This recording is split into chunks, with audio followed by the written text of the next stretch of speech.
అందరికి హామీ ఇస్తున్నా. మిత్రులారా, తెలంగాణ ఉద్యమకారుడిని గుర్తించటం ఎప్పుడు సాధ్యమవుతుందంటే, తెలంగాణ రాష్ట్రం ఒక్కరి వల్ల రాలేదు, అందరం కలిసి కొట్లాడితే వచ్చింది అనే విషయాన్ని అంగీకరిస్తేనే సాధ్యమవుతుంది కదా. నేను ఒక్కరినే కొట్లాడినా అంటే ఇంకా గుర్తించేదేముంది, లేదు.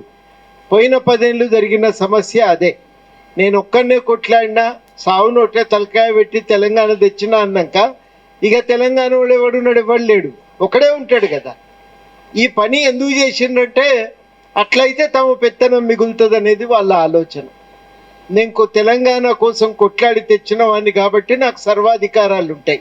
వెనకటి గదా రాజుగారు నాకు దేవుడే దిగి వచ్చి చేతుల ఖడ్గం పెట్టి మెడల దండేసి అధికారాన్ని అప్పజెప్పిపోయిండు, మీరెవరా అడిగటానికి అని అనేదట.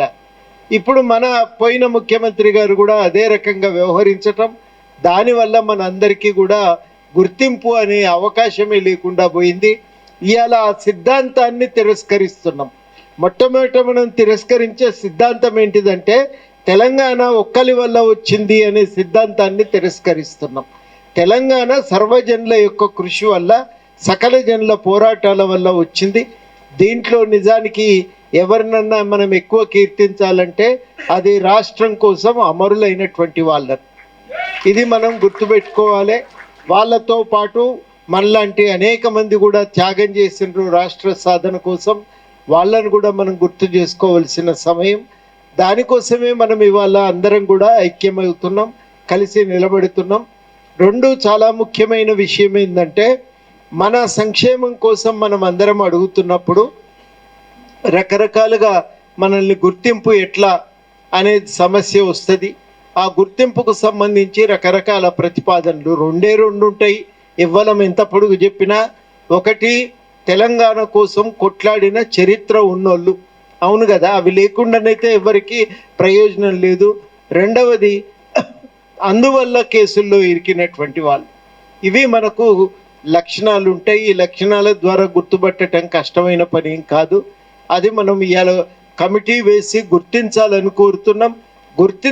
గుర్తించి వాళ్ళ సంక్షేమం కోసం విధి విధానాలు కూడా ప్రతిపాదించాలని ప్రభుత్వం హామీ ఇచ్చిన 250 గజాలతో పాటు ఇతర విధి విధానాలను కూడా, సంక్షేమ కార్యక్రమాలను కూడా ప్రతిపాదించాలని చెప్పి మనం కోరుతున్నాం. మూడవది, మేము కొట్లాడినాం, తెలంగాణ తెచ్చినాం కాబట్టి రాజ్యం మాదే అంటారా మీరు కూడా? ఇక కేసీఆర్ నిన్నటిదాకా అన్నాడు, ఇవాళ మనం అంటున్నాం. తేడా ఏంటంటే ఆయన నా ఒక్కంది అన్నాడు, ఇప్పుడు మనందరిది రాజ్యం అంటున్నాం. మాకు భూమి కావాలి, మాకు ప్లాట్ కావాలి, మాకు పింఛన్ కావాలి, మాకు బస్సు ఫ్రీ కావాలి అని మనం అడుగుతున్నాం. మరి కొట్లాడటానికి మన ఎంట అండగా నిలిచిన ప్రజల సంగతి ఏంది? వాళ్ళు లేకపోతే మన కొట్లాడటాన్ని నిలుస్తుండేనా? చాలా ముఖ్యం ఇది. భారతదేశంలో క్రికెట్ ఆట ఇంత ప్రసిద్ధిగాంచిందంటే అన్నీ వదులుకొని పిచ్చి లేవంగా అంగీలు జింపుకుంటే మనం ఆ క్రికెట్ మ్యాచ్ చూస్తున్నాం కాబట్టి వాడు క్రికెటర్ అయ్యిండు. లేకపోతే మనం అవునా? కాకపోవును కదా. మనం ఆడకపోతే ఆయన కాకపోవును కదా. మనం చేస్తున్న పోరాటం కరెక్ట్ ఉంది అని చెప్పి తన మనవరాలతోని మాట రాకముందే, అమ్మ అనకముందే, అత్త అనకముందే తెలంగాణ అనిపించినటువంటి ఆ ప్రజలది పెద్ద యొక్క పాత్ర. మరి ఆ ప్రజల కోసం ఏం అడగమా? నా సంగతనే ముచ్చట లెక్క చెప్తున్నారు అందరు మాట్లాడితే.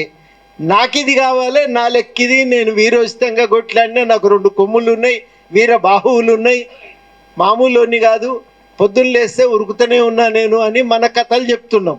మన అండగా నిలిచిన ప్రజలు, వాళ్ళు భరించినటువంటి కష్టాలు, బాగా దీపావళి దసరా పండుగ జరుగుతున్న సందర్భాన సకల జనుల సమ్మెకు పిలుపునిస్తే బస్సులు ఆగిపోతే అత్తగారింటికి నుంచి తల్లిగారింటికి పోవటానికి ఆడపిల్లలు ఎంత తిప్పలబడ్డారో మనకు తెలుసు.